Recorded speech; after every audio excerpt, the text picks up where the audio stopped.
छत्तीसगढ़ में आरक्षण संशोधन विधेयक पर राजनीति तेज हो गई है। छत्तीसगढ़ विधानसभा में 1 दिसंबर को गहमा-गहमी के बीच आरक्षण विधेयक को सर्वसम्मति से पारित कर दिया गया था। अब आरक्षण की सीमा को बढ़ाने वाले विधेयक को लेकर सरकार और राज्यपाल के बीच तकरार जारी है। अब कांग्रेस आरक्षण संशोधन विधेयक पर राज्यपाल के हस्ताक्षर की मांग को लेकर मंगलवार को रायपुर के साइंस कॉलेज मैदान से जन अधिकार रैली निकाल रही है। प्रदेश प्रभारी कुमारी शैलजा ने कहा कि समाज में समानता का अधिकार सबको मिलना चाहिए। समाज को न्याय के लिए छत्तीसगढ़ में शिक्षा, रोजगार और भविष्य के लिए छत्तीसगढ़ में विशेष पहल हुई है। ये कहते हुए मुझे दुख हो रहा है, जो पहले छत्तीसगढ़ में हुई है उसे रोका जा रहा है। यह संविधान के साथ भी खिलवाड़ है, छत्तीसगढ़ के लोगों के भविष्य के साथ भी खिलवाड़ है। बीजेपी के लोग जानते थे कि अगर आरक्षण विधेयक पर विधानसभा में साथ नहीं दिया तो घरों से निकल नहीं पाएंगे। राज्यपाल को बिल रोकने का अधिकार नहीं है, न ये संविधान का आदर है और न छत्तीसगढ़ की जनता का। 4 साल से हमारी सरकार ने कार्य किया है, ऐसे फैसले लिए हैं जो कि देश में कहीं और लागू नहीं। राहुल गांधी जी का सपना हरेक को न्याय देना, हरेक की जेब में पैसा देना। ये लोग क्या करते हैं, ये आपके जेब से पैसा छीनते हैं। और हमारी सरकार क्या कर रही है, कांग्रेस की सरकार, ये जन जन की जेब में, गरीब की जेब में, किसान की जेब में पैसा दे रही है। आज किसान को धान की कीमत देश में सबसे ज्यादा मिल रही है और देश में कहीं भी इस तरह का न्याय नहीं हो रहा।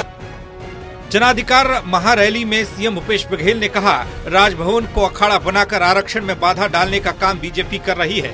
1 मिनट में हस्ताक्षर करने की बात कहने वाली राज्यपाल 1 महीने से ज्यादा हो गए विधेयक पर हस्ताक्षर नहीं कर रही।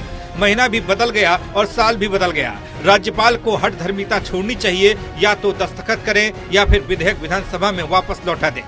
राज्यपाल राजभवन के अधिकार क्षेत्र से बाहर जाकर सरकार से सवाल पूछ रही हैं। आरक्षण रुक जाने के कारण न कॉलेज में एडमिशन हो पा रहे हैं और न भर्तियां निकल पा रही हैं।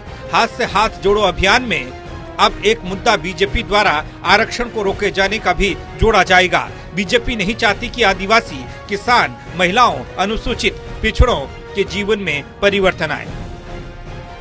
भारतीय जनता पार्टी चाहते नहीं करे महिला और अनुसूचित जाति के जीवन में परिवर्तन आए, नौजवान के जीवन में परिवर्तन आए, लेकिन कांग्रेस हमेशा अधिकार की बात करे, आम जनता अधिकार संपन्न बनाए के काम करे। और आज आरक्षण के माध्यम से हमारे नौजवान नयुक्ति मतलब अधिकार संपन्न बनाए के काम छत्तीसगढ़ सरकार, कांग्रेस की सरकार करे और प्रतिबद्ध है।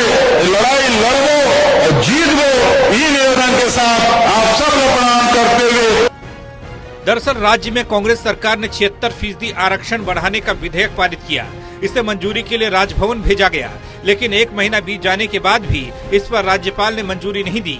इसलिए कांग्रेस बीजेपी पर राजभवन पर दबाव डालने का आरोप मढ़ रही है। इस पूरे मामले में कांग्रेस आज सर्व समाज को जोड़कर एक रैली कर रही है। कुल मिलाकर छत्तीसगढ़ में आरक्षण को लेकर छिड़ा विवाद अब सियासी सरगर्मी को बढ़ा रहा है। राज्य में दोनों ही प्रमुख राजनीतिक दल एक दूसरे पर आरोप प्रत्यारोप लगा रहे हैं, लेकिन आरक्षण विवाद का खामियाजा राज्य के युवाओं और बेरोजगारों को भुगतना पड़ रहा है। रायपुर से नीरज तिवारी, टोटल न्यूज।